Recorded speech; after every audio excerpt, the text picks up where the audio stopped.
All right, so today is a continuation of contracts. All right, so we're going to start talking about some of the addenda. Now that we've finished Form 21, we're going to start talking about some of the addenda that you would attach.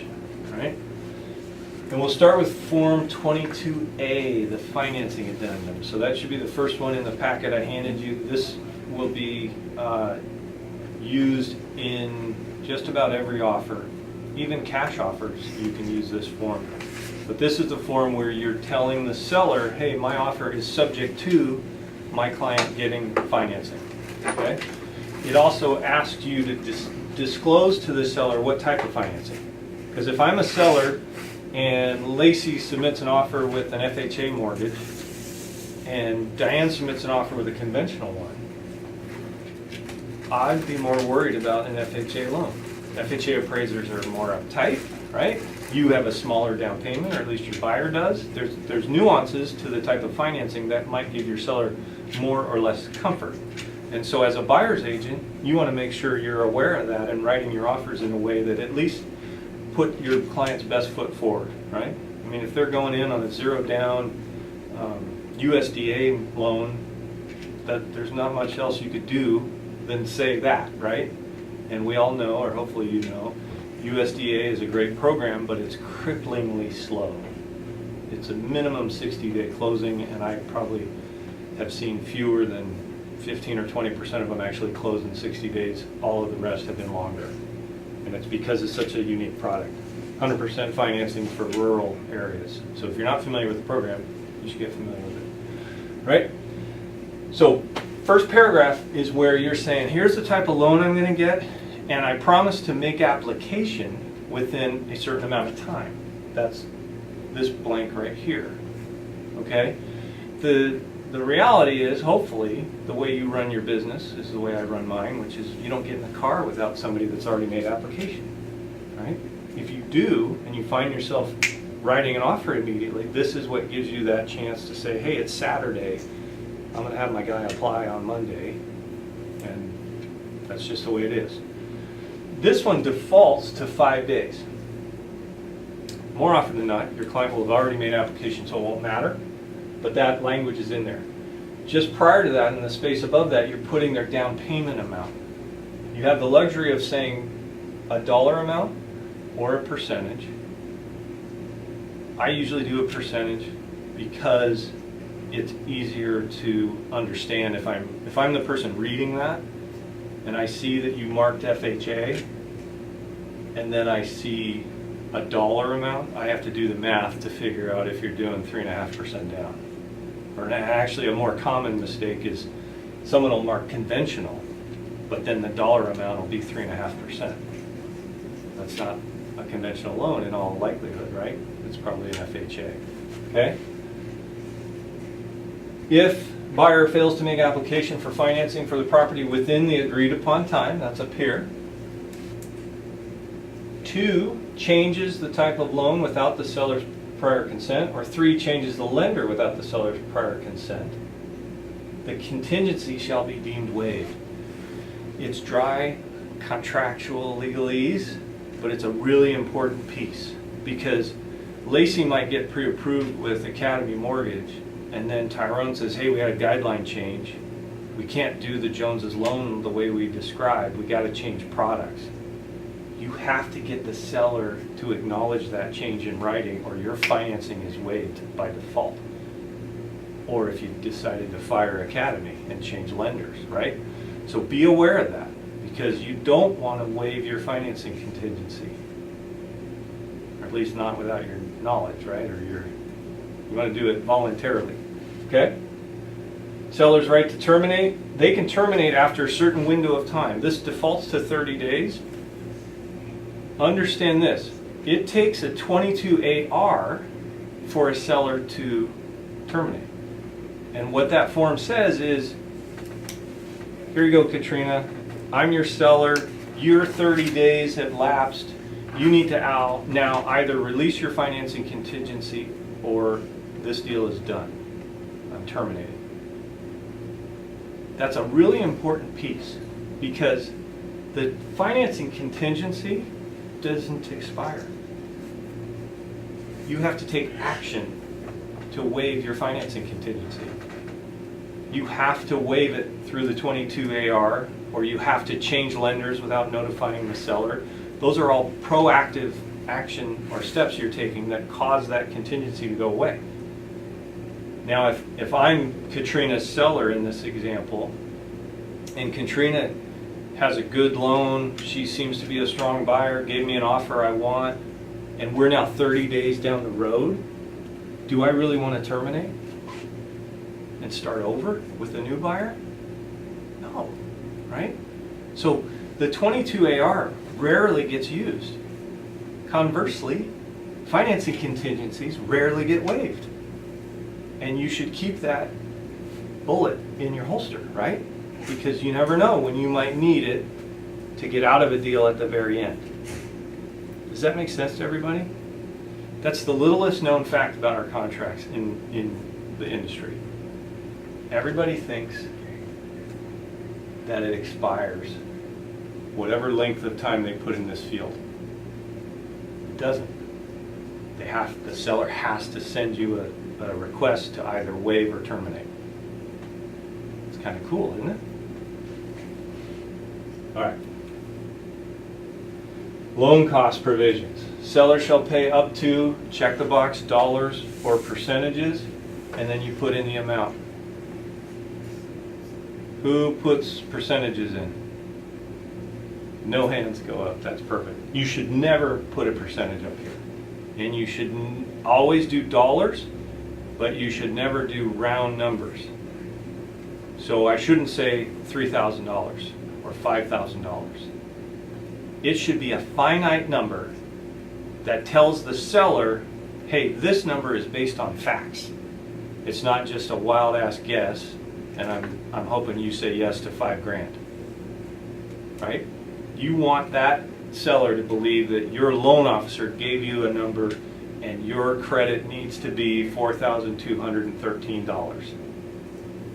Does that make sense to everybody? Don't make that mistake.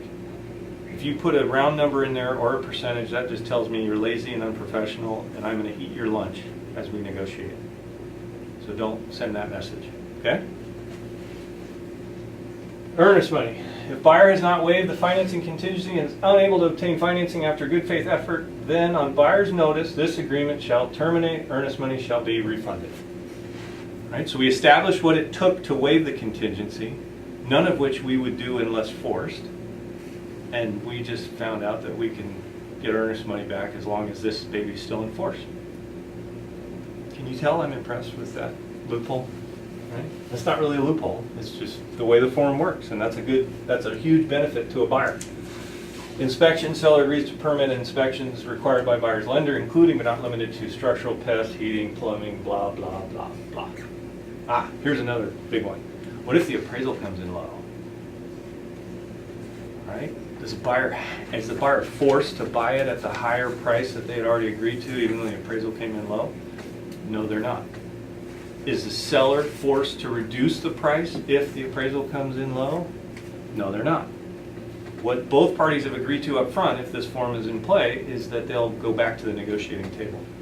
The seller can say no all day long, and that buyer will likely walk, and then the seller would go find a new buyer. What happens more often than not is they reach some agreement. The seller says, well, why don't you kick in a little extra out of pocket, and I'll reduce the price, some of it, but not all of it, whatever, right? But it's negotiated, okay? If buyer's lender appraises value of the property is less than the purchase price, buyer may, within 3 days after receipt of a copy of lender's appraisal, give notice of low appraisal, which notice shall include a copy of the appraisal. The seller's response is reappraise or reconsideration of value at seller's expense. So the seller can say, hey, that appraisal is wrong, I'll buy a new appraisal.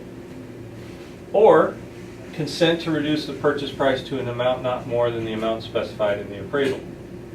Or 3, they can just say, see you later. That's too bad, I'll find another buyer. Make sense? I get this question a lot, so I want to make sure everyone understands it. Low appraisal is a problem. It's not the end of the world. doesn't cause either party to have to do anything, but they do need to negotiate. And if they can't reach an agreement, seller rejects and they move on. Okay? If seller timely delivers notice of reappraisal and buyer's lender accepts seller's response, then the buyer shall be bound by the seller's response. That's a pretty big one. If I get a new appraisal, as long as that appraisal is acceptable to your lender, then you have to proceed. Okay? That can be frustrating for a buyer, right? I went under contract at $250, my appraisal came in at $225, then the seller bought a new appraisal that came in at $250 and I have to pay $250. I have this lingering doubt in my head that my appraiser may have been more right than the other appraiser, right? But I'm bound to close at that point. Okay? Buyers shall have 3 days from seller's notice of rejection. Then they get to choose what they're going to do. Waive financing, terminate, etc. Okay?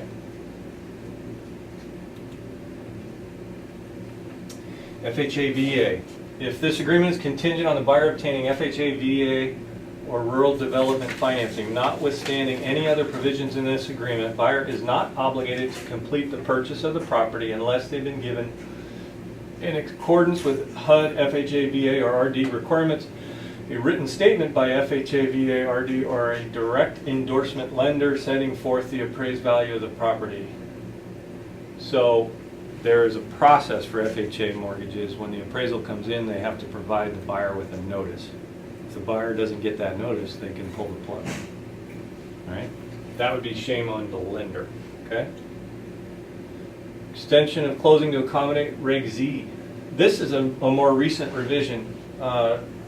Reg Z was revised about 2 years ago and imposed upon lenders the 3-day notice. You know how loan disclosures have to be provided 3 days ahead of closing? Well, then they made it even tighter because if it varied by 1/8%, it triggered redisclosure. And so they added this paragraph to make sure that if that happened, all the parties would keep their calm and just extend the 3 days and still close. Okay? And now you know the 22A. Any questions about the financing contingency or the addendum?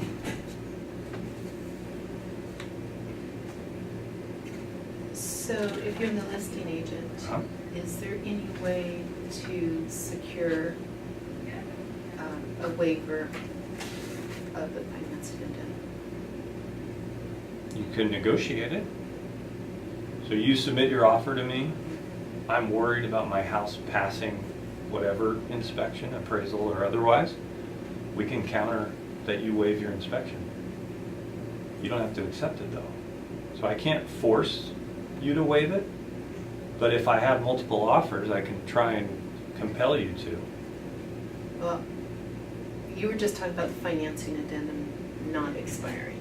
Right. So there's no way for you as a listing agent to come to a conclusion on that financing addendum if you've got an extended closing or something. It's the 22AR, right? So with the 22AR, your seller is saying, okay, Katrina, your buyers had their 30 days.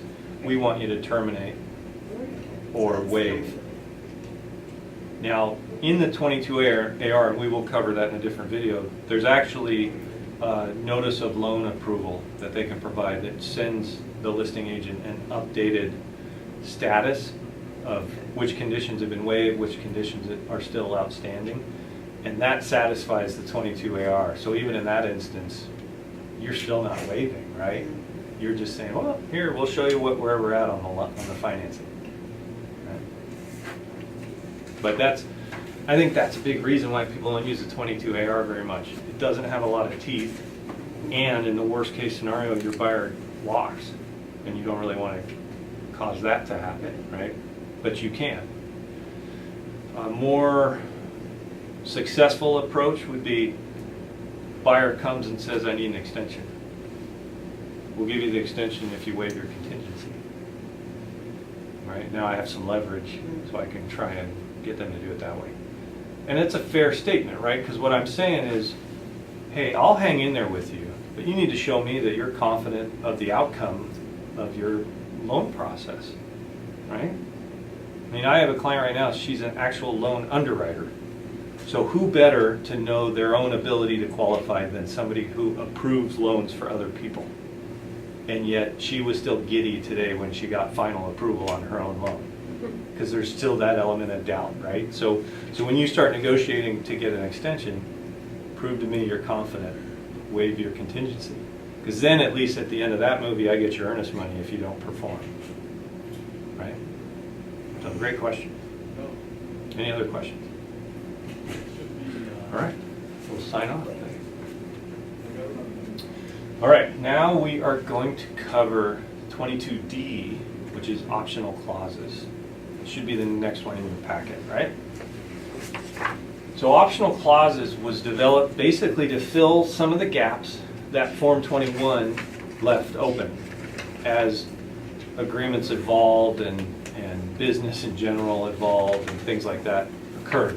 So a couple things are in there deliberately to protect you, right? And the first one is one in particular. Listing broker and selling broker make no representations concerning lot size, square footage of the house, whether there are any encroachments, etc. Buyer's advised to verify those things, right? That stemmed from a lawsuit, right? A buyer bought a house, later found out that it wasn't the square footage he was led to believe, and sued the agents for miscommunicating. So now we wash our hands of that, right? Because most of us are using county records to figure out what the square footage is. Those can be wrong too, right? So that's a good one. You will always check that box because it protects you, okay? Title insurance. This is where a lot of people trigger added expense for their client because they think extended coverage means better coverage. Extended coverage means a survey will be done as part of the title research. Surveys cost anywhere between $700 and $2,000, even more if it's acreage. So be careful when you do that. And the other thing is they don't realize that in the Form 21, remember in the previous videos, there's a title paragraph in there. You also can use Form 22T to designate what sort of title insurance you want. At the end of the day, what you want is standard coverage, because standard coverage will give your client all of the research to know what's against the property, and more importantly, the insurance to protect against things that they might have missed in their research. All right? Does that make sense to everybody? All right. Property and grounds maintained. You will always check that box. You want the seller to know that your buyer is entitled to find the house on the closing day in the same condition that it was the day they fell in love with it. Okay? Items left by seller.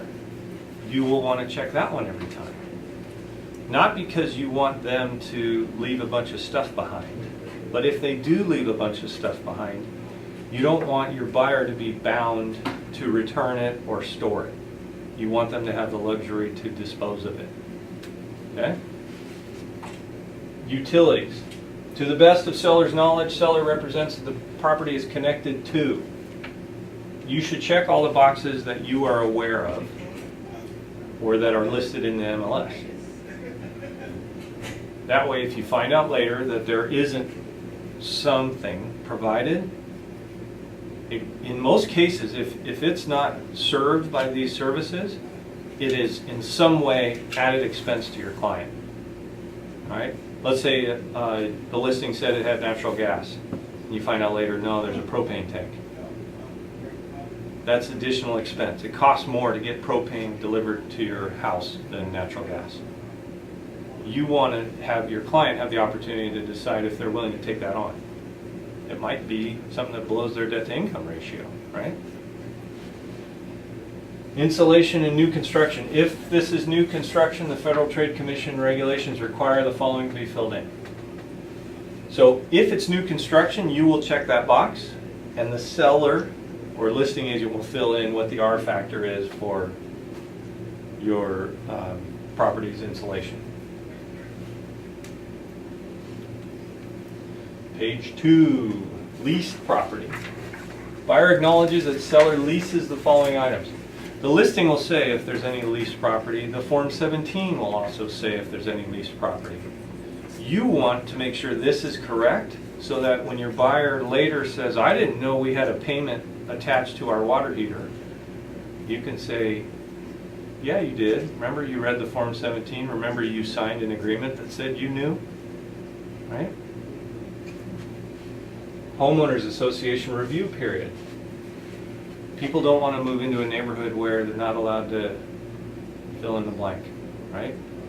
Every neighborhood, not every, most neighborhoods, all developments have covenants, conditions, and restrictions, CC&Rs.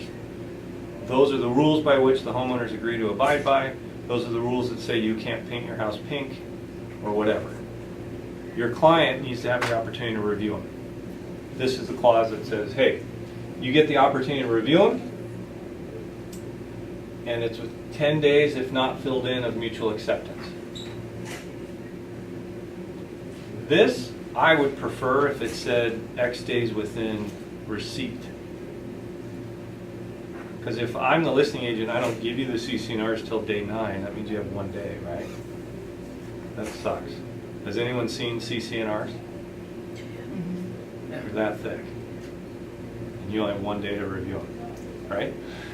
The onus, though, is on you, so you got to hustle and make sure you get those for your client if you're representing a buyer and they're buying in a place where there's an HOA.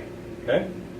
Excluded items, that's where the homeowner, the seller would say, hey, the hot tub is not staying with the house. Okay? Email transmission. We do everything via email now. Parties have to agree that email will be considered acceptable notice, because technically it's not, unless all parties agree to it. So they added this clause, so all you had to do was check a box, and boom, everyone's agreeing to email being acceptable. The selling firm authorized email address is office@millerlane.com. A lot of people think it's my personal email. It's not. Office@millerlane.com is the email you would put down here if you're representing a buyer, down here if you're representing a seller. Okay? And it's just office Office@millerlane.com. Okay? Paragraph 11. Buyer and seller acknowledge that a warranty plans are available which may provide additional protection. If they're a VIP buyer, we're going to fill this out. Right? Seller shall pay up to, the blank would be filled in. Okay? Paragraph 12. Does anyone remember what goes there? Nothing. Nothing? The definition of closing costs. So you should download the 22D from the university site, because this paragraph will be pre-filled with closing costs as defined in paragraph whatever of Form 22A shall include, and it lists about 12 different things, one of which is buyer agency fees. This paragraph is part of the art of getting 4%. Okay? We'll cover that in a different video, but download that 22D and just use that form and you'll be good to go. It's already which I would leave blank, right? yeah, for your buyer, you're not going to Because do of- that. You're just going to leave 12 blank. Okay. If you had something else that you wanted to put in there, like let's say not your client, but let's say the hot tub example I just gave, the seller has a postcard on the hot tub that says this does not stay with the house, but your buyer says I really want that hot tub, I would put that here, right? I would say seller to leave hot tub for buyer's enjoyment, right? So you can put other things in that field, and there's occasions where you're going to do that. Questions on Form 22D? That one's easy, huh? You notice how it's kind of a clean up the Form 21 kind of document?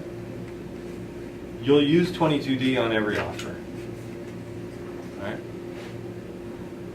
All right. Form 22J, the lead-based paint addendum. How old does a home need to be, or what year built, in order to trigger the need for a 22J? Before sodium? Before 78. Not in 78, before 78. And most good listing agents will put a 22J in the attached docs. And the reason they do that is the way the form is written, the seller technically is supposed to tell you what they know about the presence of lead-based paint and or tests before you say whether you're willing to waive the right to do tests.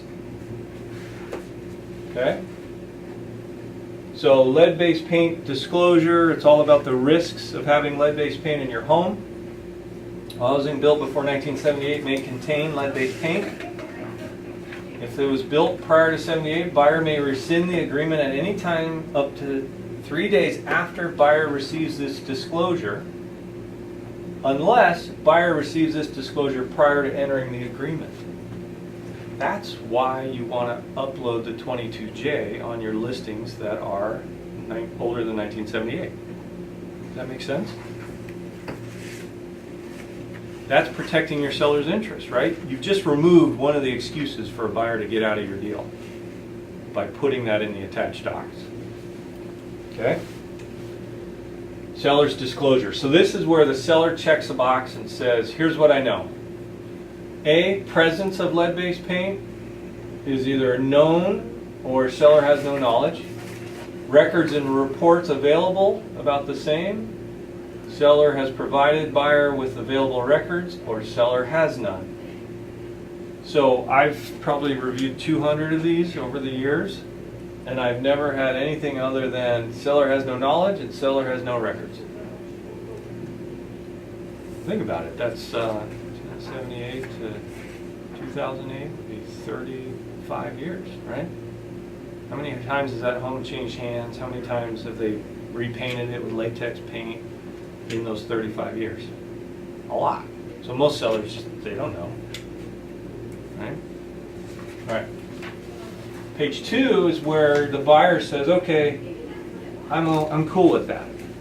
I'm going to waive the opportunity to do a risk assessment, or no, I want to do a risk assessment. We talked about HUD properties and how the HUD will do up to $4,000 worth of testing and or mitigation. It can be expensive, but your buyer has every right to test for it. The seller doesn't have an obligation to test for it, but your buyer has the right to test for it. Does that make sense? That's seller's expense, or buyer's expense. Buyer's expense, yeah. Then the buyer says, I've reviewed the information and certified to the best of buyer's knowledge that the statements made by buyer are true and accurate. They sign it. You and I sign it, right? You and the listing broker, I should say. The government wants everybody's eyes and ears wide open as it relates to lead-based paint. So they're asking buyer and seller to disclose and acknowledge receipt, and they're asking listing and selling broker to say, yep, all of that's true and accurate. That protects the buyer from seller knows he has lead-based paint, mentions it to Diane, the listing broker, and Diane keeps her mouth shut. Well, you just lied on this form, right? So you're asked to say, now you don't have any knowledge either, right? You know that the statements are true and correct, right? Okay? That's 22J. Any questions on that one? But after 78, you don't have to do anything. Yeah, if it was built in 78 or more recent, you don't have to do any of that. Okay. Yep. Yeah. So if you were becoming the Queen of Seattle, you'd use this thing all the time. The Queen of Bellevue, a lot less. Any questions on 22J before we move on? All right. That was an easy one. This one is even easier. 22K. All right. Now remember on Form 21, we checked a box on whether the 22K was included or waived, right? So now we're attaching it because we want it included. Buyer and seller request the closing agent to administer the disbursement of closing funds necessary to satisfy unpaid utility charges affecting the property. Is that news to any of you? Because you don't know how many agents think that the sole purpose of this form is for the seller to communicate to the buyer who picks up the garbage at that property. No, you're engaging the escrow to handle the transition of those utilities to your client's name. That's a bigger responsibility, right? Now, does that mean your buyer shouldn't bother calling Comcast and Puget Sound Energy and all these providers? No, they definitely should call. In fact, that should be part of your pre-closing meeting and discussion. Hey, as we get close, you're going to want to call the utilities that are on this form. Here it is, right? You included in your offer, the seller is supposed to fill it out and give it back in their response to your offer. And you won't be surprised to see how scarcely it's filled out. It'll just say PSA or City of Tacoma, right? But your client needs to call those folks and say, yep, I bought the house at 1224 Main Street. We're closing on Friday, and I need to get the utilities into my name. Otherwise, you're going to get a phone call saying, hey, Lacey, the electricity just went out. You're going to go, oh, did you not call? Did I forget to tell you to call? Tell them to call. Okay? Any questions on 22K? So you have to fill out all of these even before mutual? Yeah. Yeah. You know how long it takes me to write an offer? 9.5 minutes. It's not that bad. It's bad because you're now reading them for the first time. Mm-hmm. Once the forms are familiar to you, you will fly, right? So we'll go through it together to make sure you're aware of what you're putting in where. And all the ones I need. So it's right. Okay. Yep. And then the next few, when you write your own offers, it'll take you an hour, let's say. And the next one will be 45 minutes. And the next one, will you get down to 9 minutes? Probably not, because I'm a psychopath when it comes to technology. But it'll be 15 or 20 minutes probably. So you can write a lot of offers in a couple hours. Okay? That one's the easiest too, Diane. Because if you use the profile, right? We remember in the last week we talked about using the profile. This section up here will already be filled out. The date, the buyer name, seller name, and address. You don't fill out any of this. Right, because you did the profile on MLS. No, I mean from here down, Right. as they a do buyer's it all. agent, you don't do any of it. The Right. seller does it all. And the top part will all be filled It out. will already be filled out. Okay. Yep. Okay. So everyone good on 22K? All right. Form 35. So, Form 35 is the inspection addendum. If you weren't going to do an inspection, would you use a Form 35? You can use the Form 35 to communicate that you're waiving inspection. So yeah, you can put it in there. Now, one thing to consider, if I'm a seller and I get multiple offers, can everyone picture in your mind's eye the Form 21, the lines at the bottom for, I think it's paragraph 17, called addendum or addenda? The more things you have listed on those lines, the fatter your offer is, the more contingencies you have, right? So there's an argument to be made to minimize the addenda that you list on those lines. So I tend not to put a 35 in just so I can check the box waived. I just leave it off altogether, therefore I don't have an inspection contingency, right? Some agents prefer to list it on that first page and check the box waived. It's up to you. It accomplishes the same goal, right? All right. So if you're going to have an inspection, you're going to check box 1, and you're going to fill in how long of an inspection you want to have in this buyer's notice. And remember what I've said in past weeks. If you plan to have a 1 week inspection contingency, fill this in at 5 days. Because 5 days, remember under computation of time, 5 days does not include weekends. So 5 days is the same as a week anyway. Everyone remember that piece? Okay? So you're going to fill that in. You're going to make sure you do the math right so you know exactly when your contingency expires. You're going to give your ratified contract to Matthew by emailing it to pending@millerlane.com.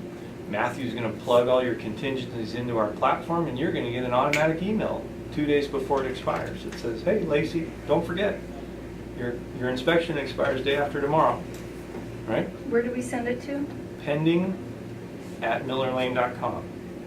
Anytime you get a ratified contract, that's where you want to send it.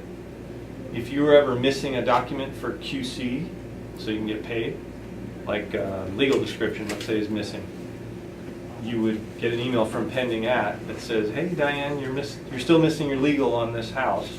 It's going to close soon. Please get it so we can pay you. Okay? That's our leverage, right? Is withholding your commissions to make sure you cooperate and get your clients to sign stuff. All right? This is where it gets more creative, right?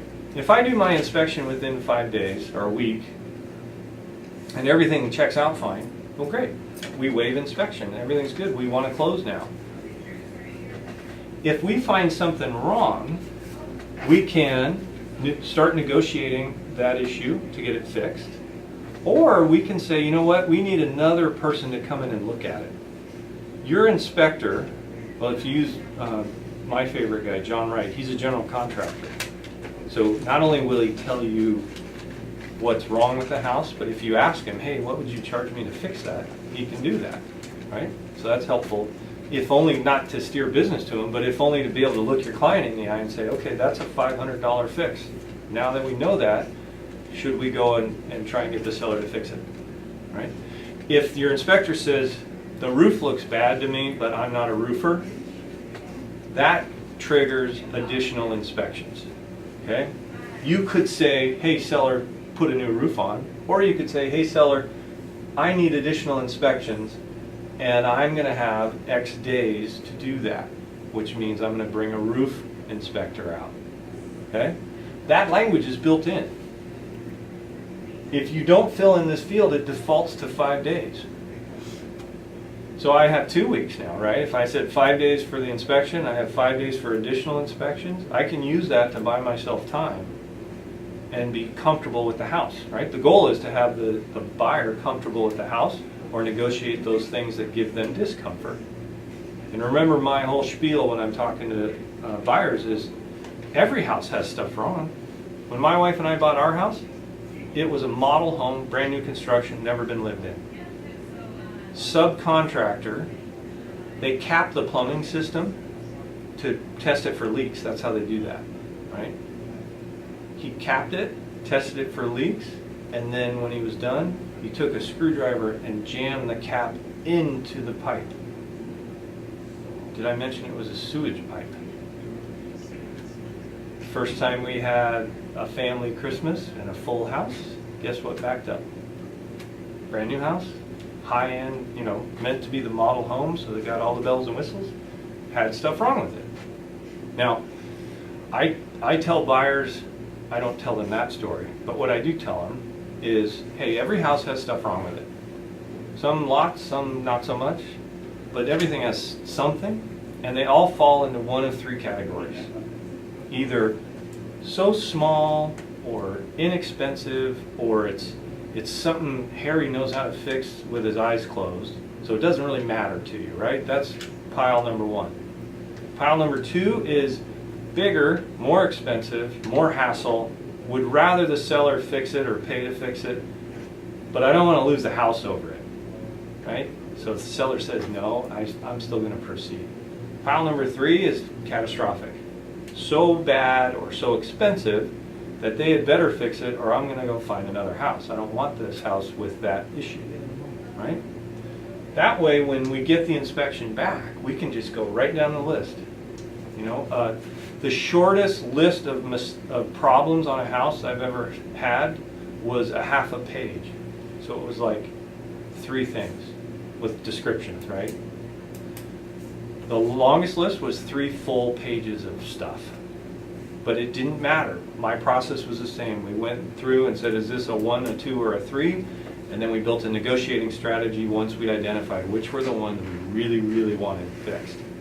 Because we're going to ask for more than that and hope we end up with just the ones we really want fixed. Does that make sense? So you can use additional inspections to get better data, to make a better argument, to try and win that negotiation. All right?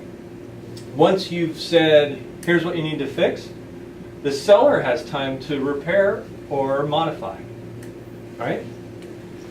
They can counter what you're asking for. In fact, they likely will. Unless it's really simple, they're going to say, yeah, we don't want to do that, but we'll give you a little money instead. Or, yeah, we'll do that, but we're going to hire our own guy because we can get it done cheaper. Or whatever, right? Fill in the blank. Because your inspection response is going to say, this has to be done by a licensed and bonded contractor. That's what it should always say. And they might say, well, but my brother-in-law does this on the side and he'll do it for cheap. And you have to decide with your client if that's the issue that you want someone unlicensed and unbonded to fix. Right? If the rain gutter's falling down, I'm probably okay with that. If it's a furnace that's not working right, no way, man. We're talking gas lines, you better be licensed and bonded. Okay? So the agreement sets out how long you have to reply, how long they have to respond to your reply, and then you have time as a buyer's agent to respond to their reply. And each one of those you fill in with the time frame. Okay?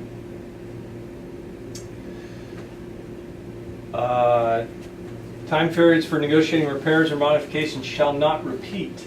The parties must either reach a written agreement or buyer must terminate this agreement by the buyer's reply deadline set forth in paragraph 1C2.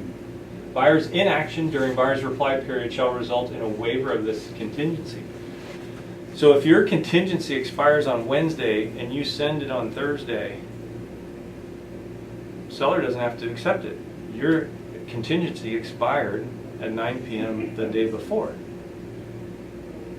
And if they do accept your response on Thursday, they're not serving their clients, right? Because what's in their client's best interest is saying, sorry, dude, you didn't follow your own contingencies, that's your problem, okay? If seller agrees to make repairs, repairs shall be accomplished at seller's expense in a commercially reasonable manner prior to closing. That makes sense? Oil storage tanks. Any inspection regarding oil storage tanks or contamination shall be limited solely to determining the presence or non-presence of oil.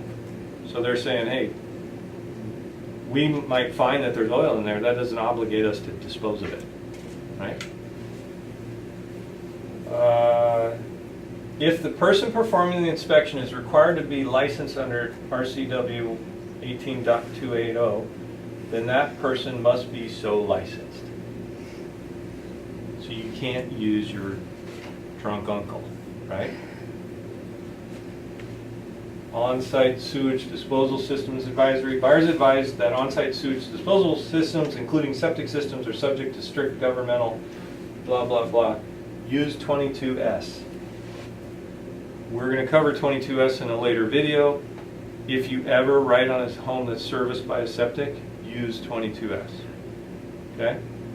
The county that the property sits in most, all likelihood, I mean King, Pierce, and Snohomish all have this, it has to be inspected before a property can change hands. The health department demands that.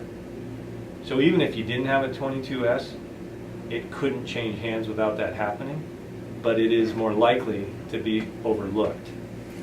So escrow would be in trouble for letting it close, but you didn't have a contingency in your agreement that brought it to their attention, therefore, you know, it's smarter to have it, okay? Plus in the 22S is when you say, my client would like the right to attend the inspection. which I always think is a good idea, because then your client can find out where the baffles are and where the leach field is and where the alarm is and all the things that, you know, nothing scares a buyer more than a septic alarm going off when they didn't realize that the house even had one. Okay? All right, paragraphs 3, 4, and 5 on page 2 of Form 35 are related, but not really anything to do with the inspection contingency itself. All right, so neighborhood review, you could do that clause without even doing an inspection, and that neighborhood review gives you the right, your buyer has the right, to terminate if they just don't like the neighborhood. The theory behind it would be, if I put a house under contract today and they weren't sure they felt safe in the neighborhood, I would tell them, go drive through it tonight, see how you feel. And if they felt nervous, they should not live there, right? So they would have the ability to terminate for really any reason. Neighborhood review is vague enough that you don't need a reason. It could be that the fence was ugly or whatever. Pre-inspection conducted, this is how you would communicate to the seller that you've already inspected, which makes your offer stronger, right? You're telling them, hey, we already inspected, we're not going to have an inspection contingency, we know what we're getting into and we're accepting of that. Now there's a separate form, it's a pre-inspection form by itself, and it's a form 35P, I think is what it's called. That form is more comprehensive and we'll cover it in a later video, but you could also just check this box, okay? And then lastly is the waiver. I talked about it at the very beginning of the video, which is you could use this addendum just to communicate you're not going to do an inspection. Any questions on the inspection contingency? No? All right.